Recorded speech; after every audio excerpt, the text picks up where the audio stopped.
రోజులు మారవచ్చు, సాంప్రదాయాలు మారవచ్చు. కానీ పెళ్లిలో ఉండే మాధుర్యం మాత్రం మారదు, తగ్గదు. పెళ్ళంటే పండగ, పండగంటే పండగే మరి.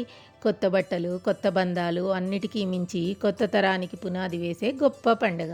ఆనందాలను ఆస్వాదిస్తూ, ఆప్యాయతలతో అల్లుకుపోతూ, అంతులేని అనుభూతులతో ఆదర్శంగా, అన్యోన్యంగా జీవితం మొదలుపెట్టడానికి వేసే తొలి అడిగే పెళ్ళి.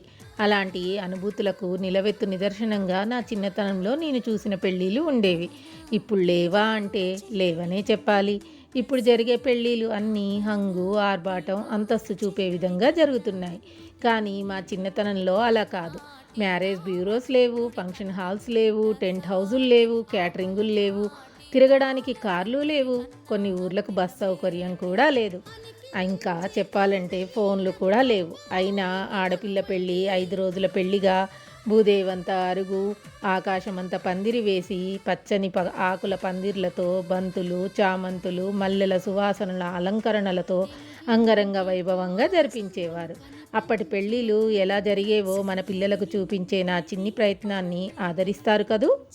ఇక ఒక ఆడపిల్ల పెళ్ళికి ఉందంటే బంధువులంతా బాధ్యతగా ఆ అమ్మాయికి ఎవరు సరిపోతారోనని చూసి బంధువుల్లోనే చాలా వరకు సంబంధం ఖాయం చేసుకునేవారు. అన్ని విధాలుగా ఆలోచించి తాంబూలాలు మార్చుకునేవారు. ఇక పెళ్లి ముహూర్తం పెట్టుకున్నారంటే పెళ్లి పనులు మొదలు. సందడే సందడి. ఒక నెల రోజుల ముందు నుండే పెళ్లి పనులు మొదలు పెట్టేవారు. ముత్తైదువులను పిలిచి అమ్మాయిని కూర్చోబెట్టి బొట్టు పెట్టి ఇక పసుపు కొట్టి పెళ్లి పనులు మొదలు పెట్టేవారు. ఇక అప్పటి నుండి పెళ్లి కూతురిని బయటకు వెళ్ళనిచ్చేవారు కాదు. బట్టలు, బంగారం అంతా పెద్దవారే తెచ్చేవారు. అప్పుడు పెద్దలు ఏది తెచ్చినా పిల్లలకు అపురూపం. వాటిని ఎంతో సంతోషంగా స్వీకరించేవారు. ఇక అమ్మమ్మలు, మేనత్తలు, తాతయ్యలు, దగ్గరి బంధువులంతా ఒక 20 రోజుల ముందుగానే వచ్చేవారు. అందరినీ ఎంతగో ప్రేమగా ఆహ్వానించేవారు. ఇక మగవారు చప్పుళ్లతో వెళ్ళి పుట్టమన్ను తెచ్చి గాడి పొయ్యిలు వేసి వాటికి పూజ చేసేవారు. పొయ్యికి పూజ ఎందుకు అనుకుంటున్నారా? ఓ అగ్నిదేవ, నేను ఇంట్లో శుభకార్యం చేస్తున్నాను, అతిథి దేవో భవ అంటారు కదా. శుభకార్యానికి వచ్చిన అతిథులకు ఎటువంటి అసౌకర్యము లేకుండా భోజనాలు అంది అందరూ తృప్తిపడి వెళ్ళే విధంగా సహాయపడు అని అగ్నిదేవుణ్ణి ప్రార్థించి అన్నపూర్ణాదేవిని తలుచుకుంటూ పెళ్లి వంటలు మొదలుపెట్టేవారు. అప్పుడు ఇప్పటిలా గ్యాసులు లేదు కాబట్టి బాగా ఎండిన కట్టెలను కొట్టి ఎండబెట్టి ఎడ్లబండి నిండా మోపులు మోపులుగా తెచ్చి ఇంట్లో పెట్టేవారు. అందరూ కలిసి కారాలు దంచడం. ఆహా, కారాలు దంచడం ఏంటి అనుకుంటున్నారా?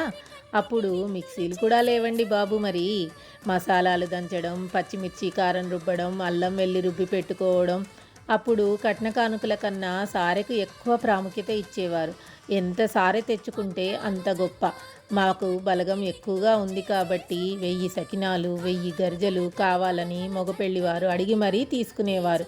అవి చేయడం, ఇంకా ఇంట్లో అందరూ తినడానికి కారపూస, లడ్డు, బాదుషా లాంటివి బంతిలో వడ్డించడానికి, నెలలో పలారాలకు పంపించడానికి బస్తా బస్తా పంచదార, బస్తా శనగపిండితోటి అన్ని పలహారాలు ఇంట్లోనే చేసేవారు.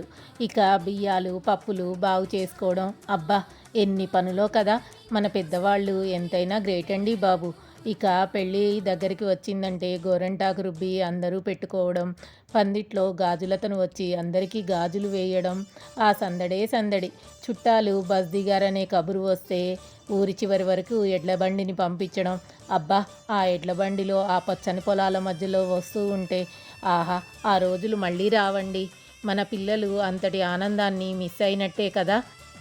ఇక పందిట్లో బావ మర్దళ్ళు, వదిన మర్దళ్ళు ఒకరి మీద ఒకరు జోక్స్ వేసుకోవడం, ఆట పట్టించుకుంటూ ఆడుకుంటూ మిర్చి బజ్జీలు, టీలు తాగుతూ టేబుల్ ఫ్యాన్లు పెట్టుకొని నిద్ర కాస్తూ సరదాగా గడిపేవారు.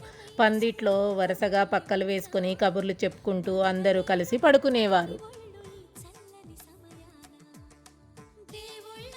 ఇక పెళ్లికి ముందు రోజు మగ పెళ్లివారు వచ్చి పెద్ద తాంబూలం అని చెప్పి చీర, నగలు తెచ్చి అమ్మాయికి పెట్టి వెళ్ళేవారు.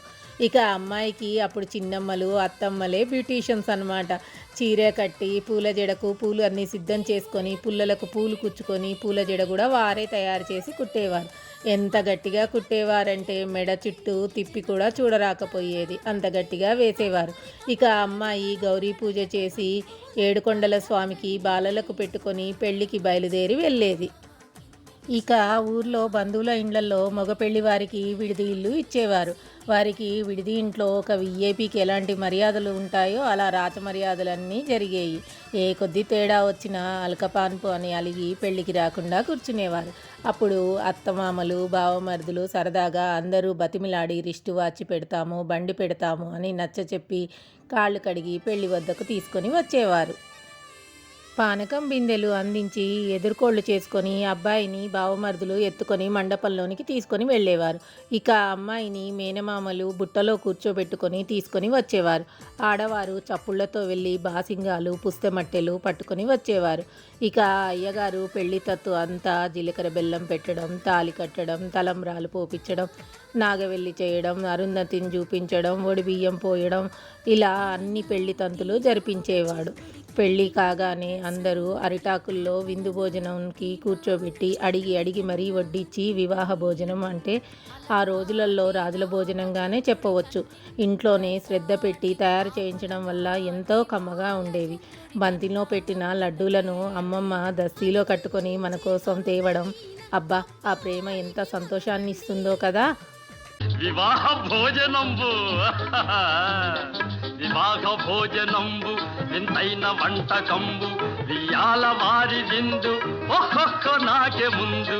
వివాహ భోజనంబు వింతైన వంటకంబు వియాల వారి విందు ఒక్కొక్క నాకే ముందు.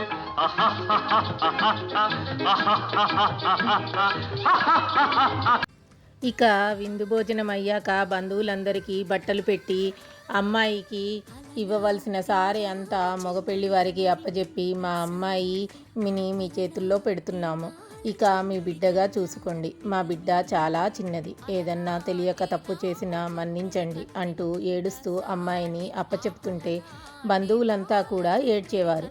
ఆడపిల్లను కన్న తల్లిదండ్రులకు అది భరించలేని బాధ కదా. ఇక అమ్మాయిని పల్లకి ఎక్కించి అత్తవారింటికి పంపించేవారు. ఇల్లు కట్టి చూడు పెళ్లి చేసి చూడు అంటారు కదా, అలా ఎంతో కష్టాన్ని కూడా ఇష్టంగా చేసుకొని పెద్దవాళ్ళు పెళ్ళిళ్ళు చేసేవారు.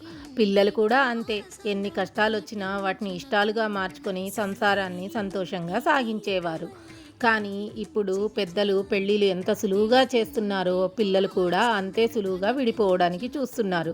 కాబట్టి మన భారతీయ సంస్కృతిని, భారతీయ సాంప్రదాయాలని పిల్లలకు చూపిస్తూ చెబుతూ వాళ్ళని భారతీయ కుటుంబ వ్యవస్థ వైపు మారేలాగా మన ప్రయత్నం మనం చేద్దాం. ఏమంటారు? శ్రీరస్తు శుభమస్తు కళ్యాణమస్తు.